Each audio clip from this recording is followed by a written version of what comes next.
Good morning, everyone. Welcome to the European crossover webinar. And we have seen equity indexes come off a bit here after just about reaching that key level yesterday. You can see right there. I had it also highlighted on the 2-hour chart. Came just within a whisker of hitting that.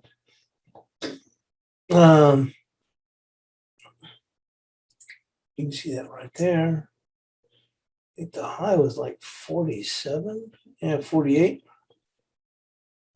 9 pips or ticks or handles, whatever you want to call it. Anyway, but the reason I thought probably that we could still go and pull back, and I mentioned it in the chat room too. If you look at the 10-year rates, and we were finishing up pretty strong or to the upside on the close, something well, I mentioned that in the chat, is that with the uncertainty with Evergrande, you just don't know what's going to happen over the weekend. And then, of course, with rates being up there, I thought we'd have to, even though this thing held up valiantly in the Asian session, I thought we'd have to come back down here. I don't know if we come, I thought we'd come down here to 29. I know that we'd come all the way down here to, look, we got as low as, 16. 29 was key, and I actually missed it in the US Open. 29, I think 28 3/4 was a high in the FOMC session before they turned back. So in the morning when it went that, oh, that's a great short, but then I think it got to like 30, and then it's also just started selling off fast, and I had to chase it. And I was really ticked off for missing that, because I actually had a chance at that point to, actually I think I did try to short it at that point, and then it started to run away and I had to chase it. But so I thought, you know what, I think that's where they're going to go back down to. Probably overshoot it by a little. So anyway, we'll see how the rest of the day turns out. Let's see here. Quick look around. Oh, let's go and take a look at the news. Economic news.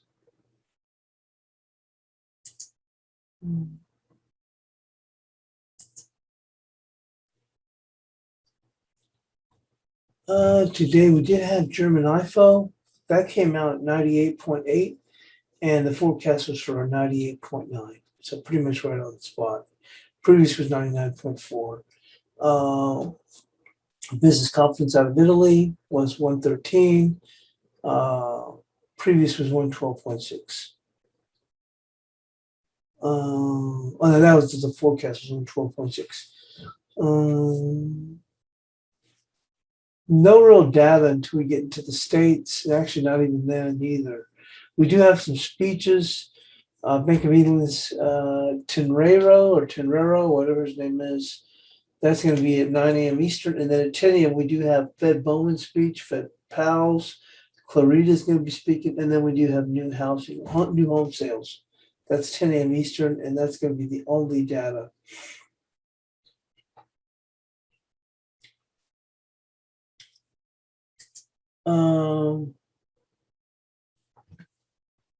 So I guess we can take a look right now at the bias chart.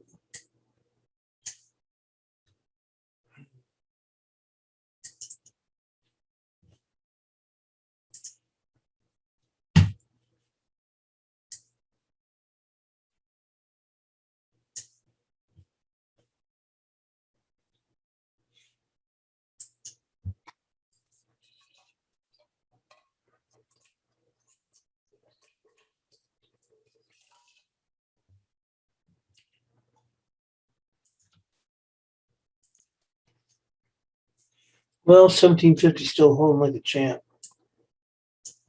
No need to change it. Downside, we're going to go with the body right here. Well, not much of a body, but you can see right there. That confluences with this wick.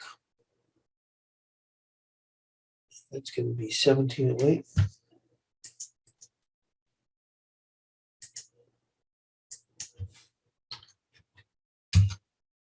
And moving on to the cable, which saw a nice run yesterday with anticipation of raising rates sooner.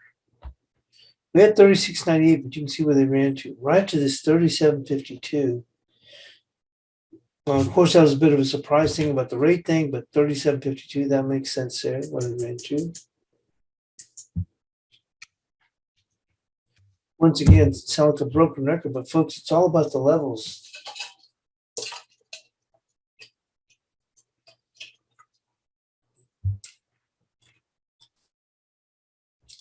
Support.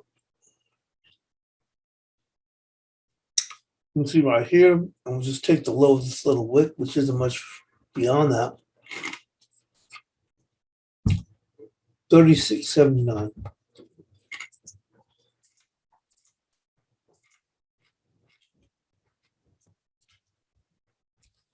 Moving into the Aussie. At 73.28. We'll stay with that. High for the move was 73.17. We'll keep that. Support, we'll just go, keep it simple, go with that level. 72.35.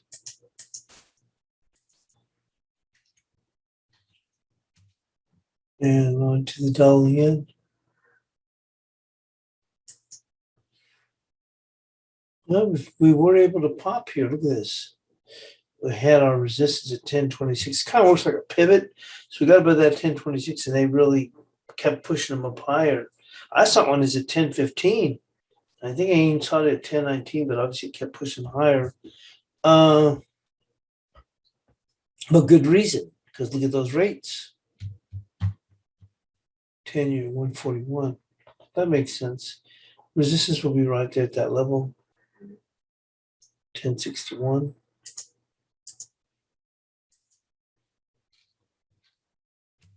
We're still within a range overall, but it's certainly going to push it to the upside of that range. Support will go with the bodies. That one right there, 110.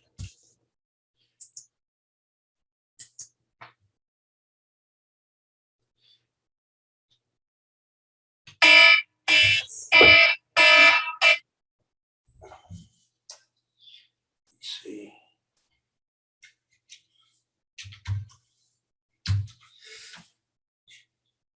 On to the cash dollar index.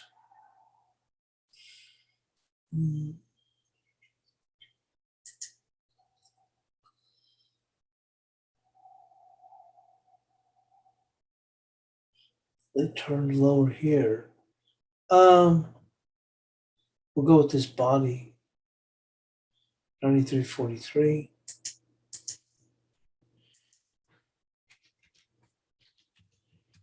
Support. Go with this wick. 93.89. Let's keep it simple. 93.88. Should be 92.88. That is.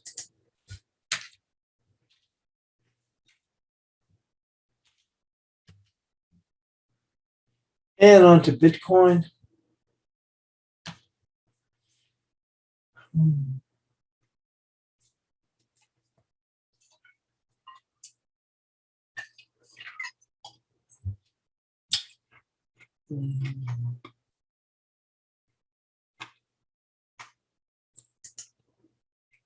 Well, they managed to push up a little bit higher here. And I think we did go with this body right there, you see? 45.176. Yeah, 45.175. There you go. Still bearish. Support. We had 41.323. Obviously, be able to push that higher. Let's go with these wicks right here. And that wick comes in at 44.049. Oh, that was the low actually there. Huh. There. 44.049.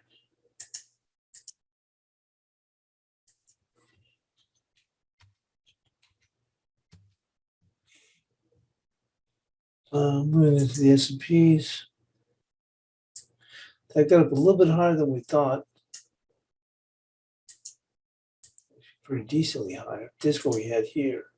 I wasn't sure if they make it over here, this 44.46, but that was the key right there. But heck, they went beyond that. So resistance, we'll steer it to 44.34 now. It's broken it. As it comes up there, they try and fade that. Support. Let's go with this wick.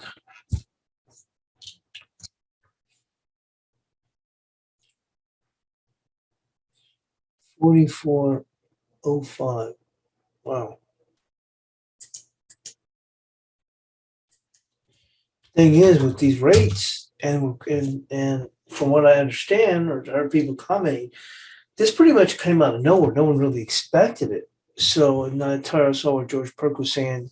It feels like a move where the risk manager came behind people and started tapping them on the back that led to more people getting tapped on the back. So people were getting forced out of positions that it just kind of caught people. And so I'm thinking, wow, you know what? I think this is going to extend, and this is coming towards the end of the week. So that's going to carry through. You're not going to see people saying, oh, let me buy it up. Let me try and play it for bounce. You might have saw that, of course, excluding that Wednesday was FOMC day, but let's say it was no day. You might see that on a Wednesday, but on a Thursday, you have to figure it's going to run with it. And that's what I thought could still happen here with the Nasdaq when I was shorting it. But I thought, well, once again, I'm thinking, you don't know how this Evergrande. I don't think it's a Lehman effect, but it's still going to weigh, and the news has turned rather negative. So I'm surprised they're able to still hang them up here. But I thought that coupled with rates coming out of nowhere, they got to come back down. I wasn't sure how much, but I figured they had to go and come back down to this area in here. I'm not sure if they could break them much further because technically they're in good shape, but they may still, I wouldn't be surprised if they make it all the way back down to here. But once again, look how far they've come. So this is probably going to, if you're on the wrong side of this market, and let's say you're short from here or you're here, man, you come down here, that's a gift going into the weekend. Now you can go flat, come back and start next week, anew.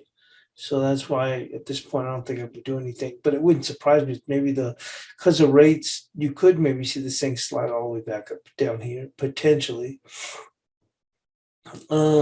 Speaking of which, Nasdaq, so we'll just go right here. We'll go with this. I don't know if it would go all the way down there. I'm looking for the support. Let's go right with this body. See that body right there? Had the medium wick, medium bar. That would be 15,161. 15,161. Resistance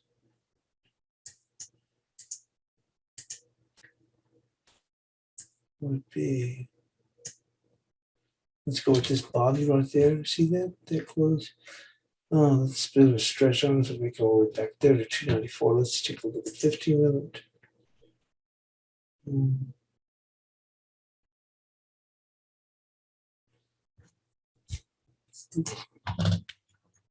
Go with this right here, right there. 15,268. But you can see the real resistance comes in here. I'm just thinking that if it runs back up there, they turn around and short it. So this might be a little bit tight, but we'll go 15,268.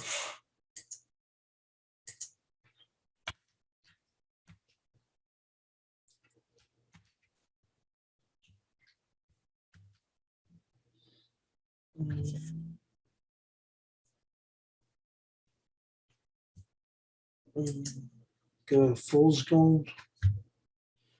Good old fool's gold. Tricking people all the way, and they still don't get it. So actually, already in the week we had 17. I think we had 1740 or 1738, but you can see that they've dropped. I'll be doggone. It did get to that 17. I had it right there. 1737. I think we had this early in the week at 1738. So it did make it that level.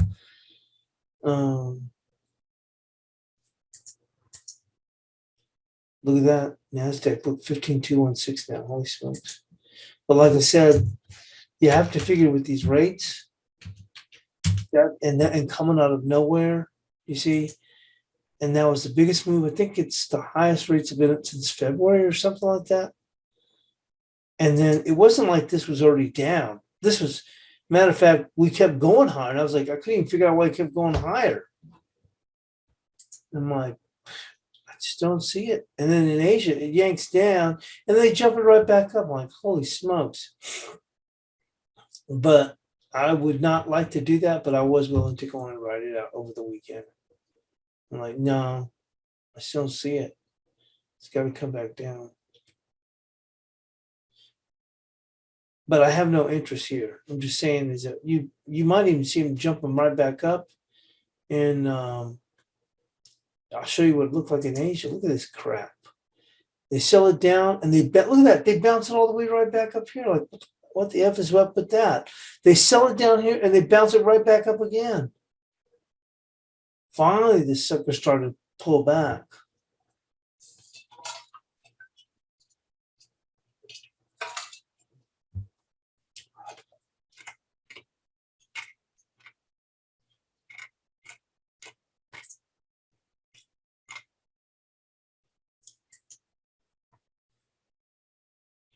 Resistance now.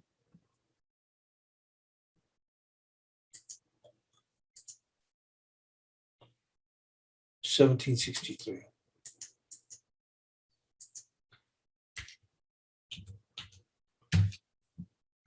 Crude oil. And we are into November.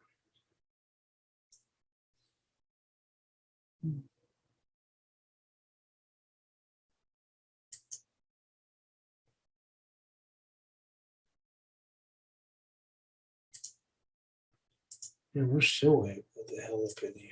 Look at this shit. Excuse me.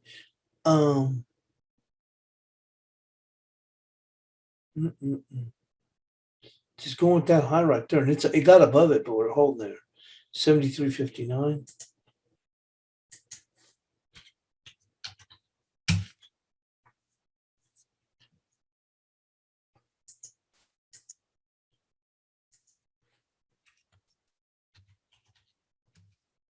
Support.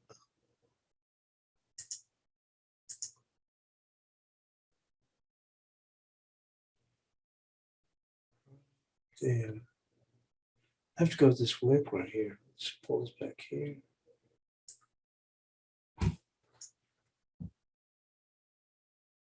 There. 72.69.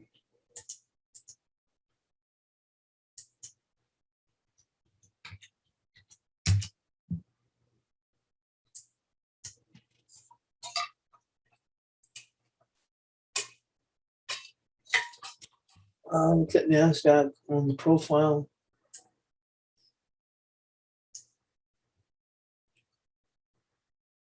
$15,154. It's 15,161. So it's close enough right there. Also, the volume level, you see there? Volume point of control was 15,165. So that makes sense. We could go down there.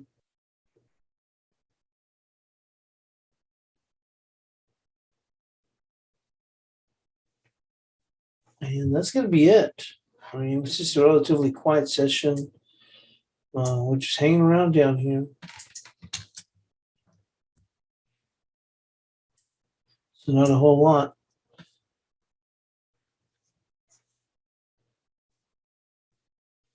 So we'll call it a day. We'll get the bias chart posted. We'll see y'all in the chat room.